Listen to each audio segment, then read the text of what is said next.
एक इनका बहुत बड़ा थिंक टैंक का सुरजेवाला साहब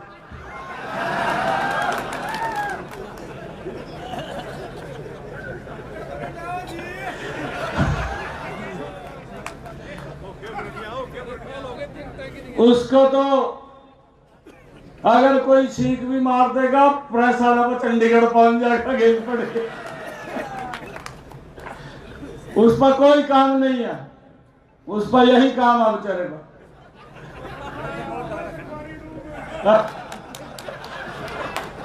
सरकारी डूमा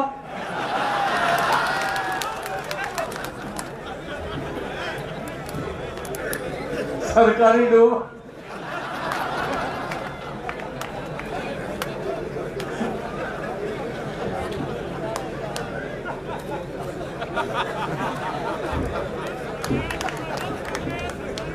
अजी आप भी कह लो स्पीकर में क्यों कुछ तो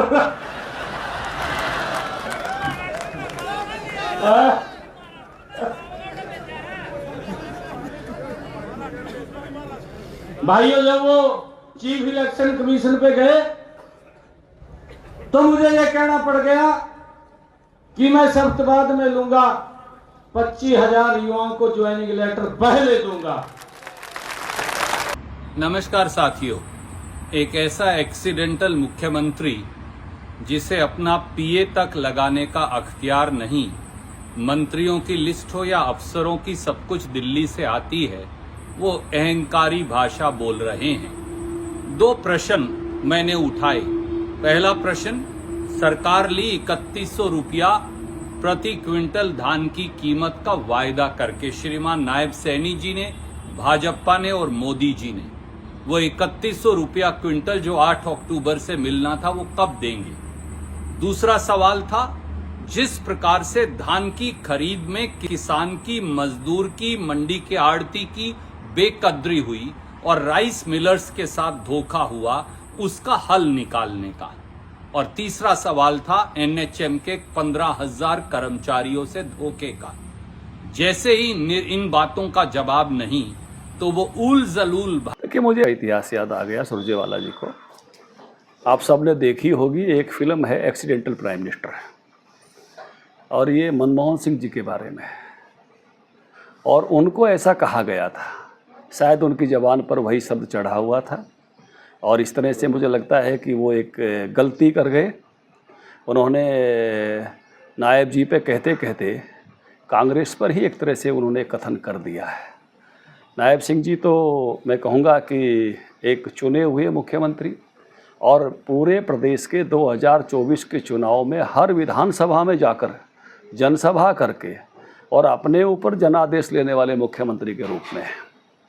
ज़रूर कांग्रेस के प्रधानमंत्री ऐसे थे कि जिनकी सभाएं नहीं होती थी और जिनका चयन किसी अन्य कारणों से हुआ है, क्योंकि सबको मालूम है उस समय सोनिया जी खुद बनना चाहती थी, जिसमें रुकावटें आए, जिसके कारण से फिर उनका चयन उस संयोग से हुआ, और इसीलिए उन पर जो फिल्म बनी उसका नाम वही दिया गया, एक्सीडेंटल प्राइम मिनिस्टर, जो सुरजेवाला जी ने शब्द इस्तेमाल किया है।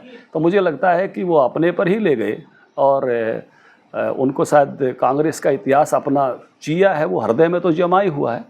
इसलिए मुझे लगता है कि वो उन्होंने अपने पर ही एक तरह से वार कर लिया है।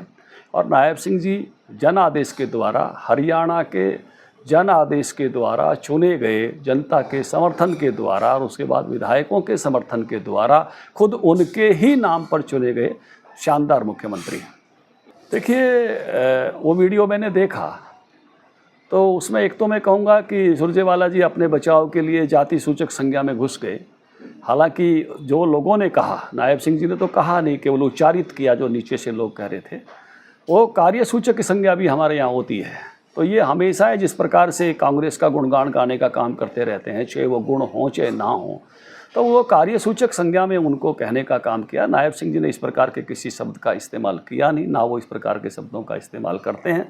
हाँ, नीचे से जो लोग कह रहे थे उन्होंने उसी शब्द को केवल उच्चारित किया, और इसलिए, और वो भी कर्म सूचक है, मैंने कहा कार्य सूचक संज्ञा है, वो अपने बचाव के लिए वो जो है इसको जाति सूचक संज्ञा की तरफ ले जाने का प्रयास कर रहे हैं सुरजेवाला जी। लेकिन सब समझते हैं लोग कि कौन सी बात किस रूप में कही गई है, और खुद मुख्यमंत्री जी के द्वारा ऐसा कोई शब्द अपना उनका मौलिक शब्द नहीं है, केवल नीचे से लोग बोल रहे थे, वही एक तरह से उच्चारित थे। नहीं, देखिए मुझे ये लगता है कि एक्सीडेंटल जो शब्द जो है वो कांग्रेस पार्टी को ज़्यादा सूट करता है, क्योंकि उनके प्रधानमंत्री एक्सीडेंटल थे।